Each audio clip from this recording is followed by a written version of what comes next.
Vă salut, dragi prieteni, și bine ne-am regăsit la un nou videoclip. Aici, în acest recipient, este acea de-a doua substanță pe care v-am promis în materialul despre bicarbonatul de sodiu că vă voi prezenta și vă voi spune cum am procedat din al treilea an în care am făcut acele studiu. Și în materialul de azi vreau să vă arăt cum să o folosiți corect în grădină pentru a avea un randament deosebit în lupta cu bolile din grădina dumneavoastră. Iar până să ajungem să folosim această substanță, haideți să discutăm puțin despre fungii în sine. Și tot ceea ce trebuie să știți este că toate bolile din grădina dumneavoastră, de care vă suferă plantele sau pomii, sunt provocate de fungi, adică de niște ciuperci. Fie că sunt ele microscopice, fie că sunt ele mai mari sau mai departe, depinde de familia lor și de răspândire. Toate bolile, inclusiv mana și mucegaiurile, care sunt cele mai periculoase, sunt provocate de fungi, de aceste ciuperci. Ele pot fi de două feluri, din felul în care trăiesc. Și anume, ele pot fi parazite, adică trăiesc pe planta respectivă, pe planta în sine, sau saprofite. Și anume, ele se hrănesc cu resturile vegetale rămase dintr-o plantă bolnavă în sol. Da? Atâta timp cât noi avem aceste ciuperci sau mediul înconjurător favorizează apariția acestor ciuperci, plantele noastre se vor îmbolnăvi. Da? Ați văzut că mana este una dintre bolile care atacă cel mai mult și face cel mai mari dezastre și pe mine mă deranjează. Asta este. Și așa cum am încurajat de fiecare dată, stropim sau încercăm să stropim cu substanțe bio. Substanțele bio sunt identificate ca niște substanțe care au rolul sau au proprietatea de a respinge prezența fungilor, dezvoltarea lor și așa mai departe.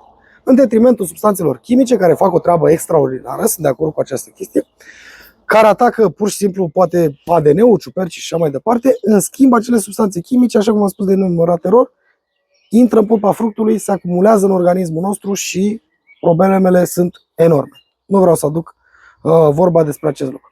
Cel puțin în grădina dumneavoastră, într-un ghiveci pe balconul blocului sau în grădina mică de lângă casă, unde puneți dumneavoastră 30 de fire de roșii sau ceva, încercați pe cât posibil să le cultivați bio pentru a mânca ceva sănătos. Vine un nepot, vine un copil, ia un fruct de acolo, mănâncă direct, nu trebuie să îl spălăm de pesticide și așa mai departe. Revenim la ale noastre. Așa cum am spus, acești fungi provoacă toate aceste boli. Și materialul anterior, în care v-am explicat despre bicarbonatul de sodiu, care are niște proprietăți uimitoare antifungice, adică împiedică dezvoltarea acestor fungi, dar mai ales a mucegaiurilor.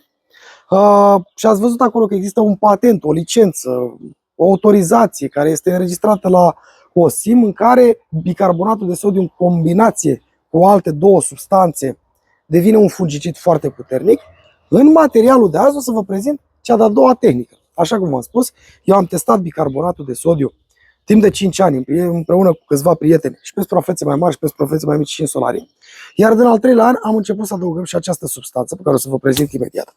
Și randamentul a fost mult mai bun decât folosirea bicarbonatului în sine. Da? Adică, pur și simplu, noi împiedicăm apariția primului atac al manei. Mana atacă în două serii.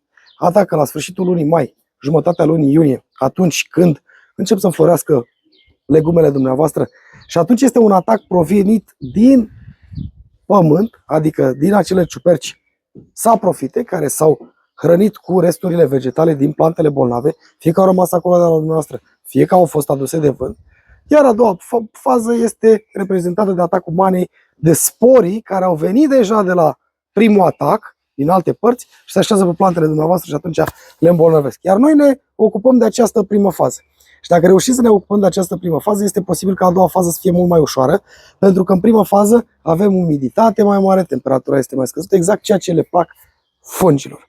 Și tot ceea ce trebuie să faceți cu această substanță, și haideți să vă prezint, este să luați din ea, la 2 zile după ce ați stropit cu acea substanță de bicarbonat de sodiu, și să o împrăștiați pur și simplu prin diferite zone unde vreți să cultivați. Nu contează, nu trebuie să fie ceva uniform, dar ea să fie prezentă măcar undeva la 3-4 cm una de alta această pulbere.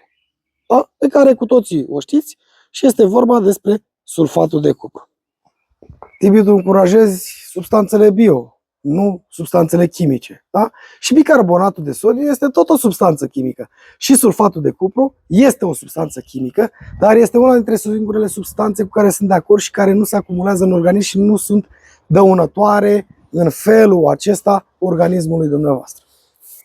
Ce face ea? În momentul în care o împrăștiați acolo unde ați dat cu bicarbonatul de sodiu sau pe sol în parte, ea va acționa la fel ca bicarbonatul de sodiu, decât că acest sulfat de cupru acționează mult mai puternic împotriva tulpinei manei, iar bicarbonatul de sodiu acționează mult mai puternic în partea tulpinilor de mucegaiuri, cum este putregaiurile, de exemplu.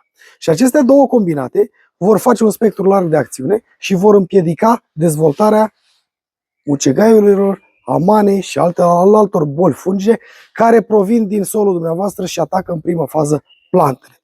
Și de aceea este indicat ca la 2 zile, o zi, două, după ce ați stropit cu acest bicarbonat de sodiu, să mergeți și să aruncați puțin, nu foarte mult, pe sol, acolo unde urmează să plantați. La 3 zile după ce ați făcut aceste operațiuni, puteți planta foarte ușor și eu zic că vă va proteja plantele de primul atac al manei. Mare atenție, folosiți sulfat de cupru, căror particule sunt dizolvabile în apă. Este un sulfat de cupru tip MIF, așa se numește ea. În general pe acesta îl găsiți. Și toate aceste tehnici, aplicațiile atunci când este un timp însorit. Adică atât bicarbonat de sodiu cât și sulfat de cupru, să-l dați, să vă uitați la prognoza meteo, să prindeți măcar 3-4 zile mai însorite, să nu ia vreo ploaie torențială.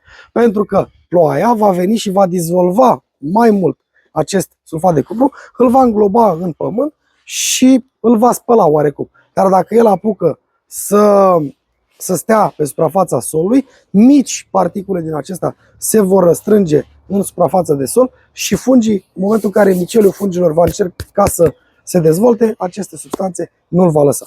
Așa că, dragilor, urmăriți și primul videoclip dacă nu l-ați văzut, cel despre bicarbonatul de sodiu, aplicați această tehnică și eu vă spun că veți fi foarte mulțumiți. Iar până la următorul material, eu vă doresc toate cele bune. V-am pupat și vă doresc o recoltă bogată.